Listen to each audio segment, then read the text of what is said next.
Welcome to the Deep Dive. Today, we're tackling something I know a lot of you are thinking about.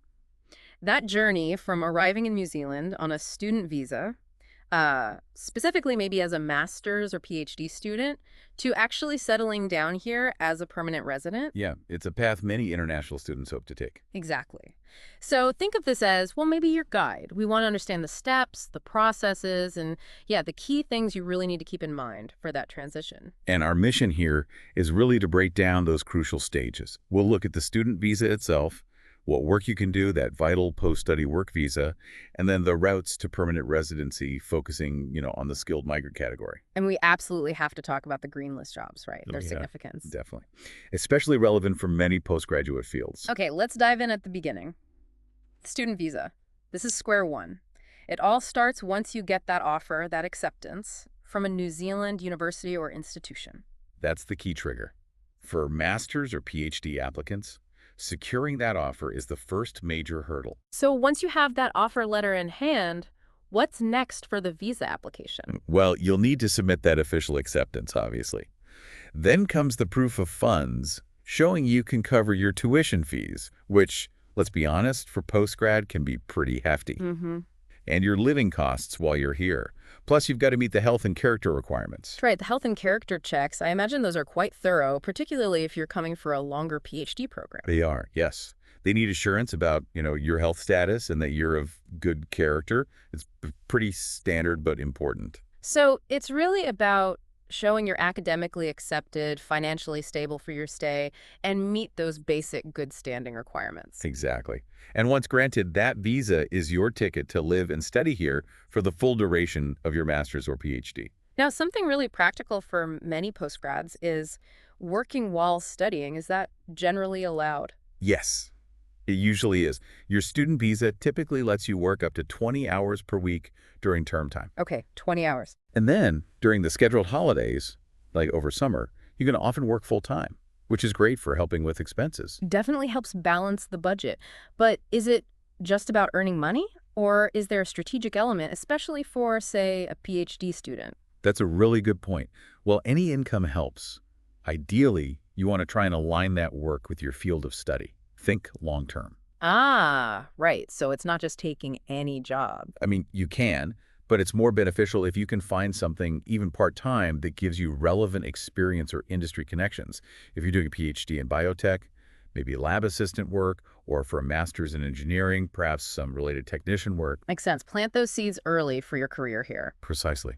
It's about building that foundation from the start. Okay, fast forward. You've navigated the tough parts. You've finished your master's or your PhD. Congratulations. Now what? If you want to stay and work. The next logical step for most is the post-study work visa.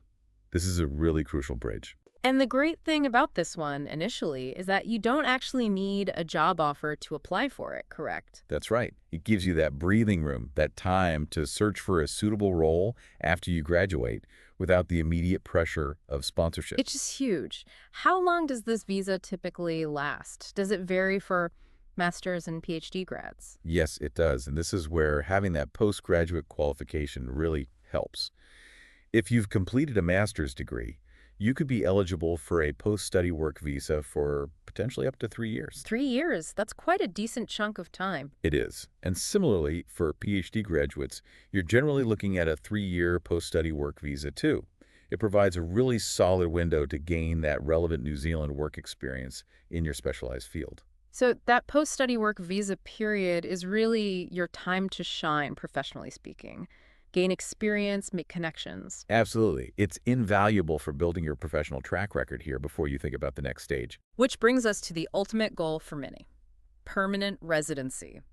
How do you make that leap from post-study work to actually settling here permanently?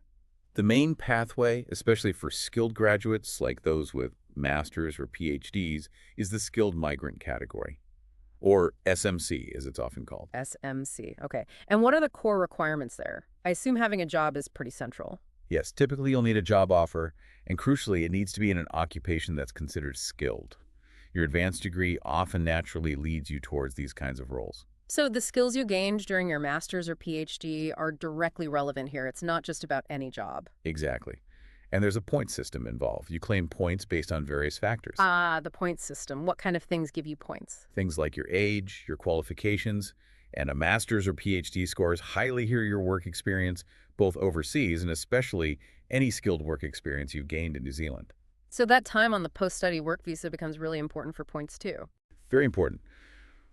Working in a skilled job here, often for at least, say, 2 years or sometimes more, depending on the specific requirements at the time, significantly strengthens your application. It shows commitment and integration. And salary plays a role too, doesn't it? It does. Yeah. You generally need to be earning at or above a certain threshold, which aligns with New Zealand market rates for that skilled role. Sure. It demonstrates your economic contribution. Okay, that makes sense. Now, you mentioned something earlier, the green list. How does that fit into the residency picture? Right, the green list.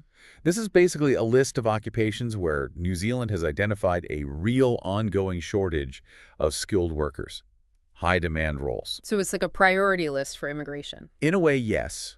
If your job is on the green list and you meet the specific requirements for that role on the list, which often relate to qualifications, registration, or experience, it can provide a more direct, sometimes faster pathway to residency compared to the standard SMC point system.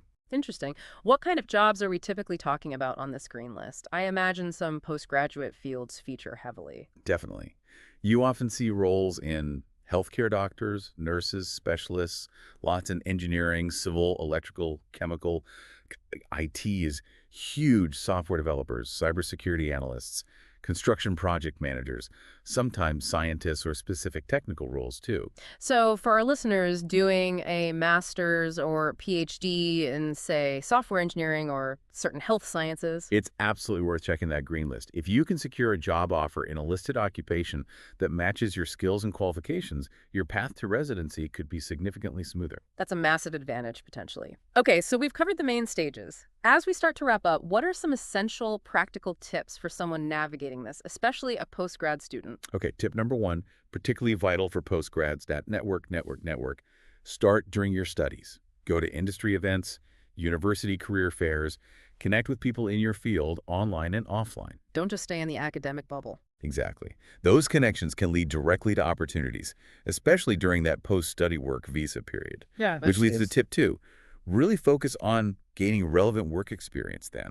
Quality matters. Right. Experience that clearly links back to your master's or PhD and the kind of skilled role you're aiming for. Precisely.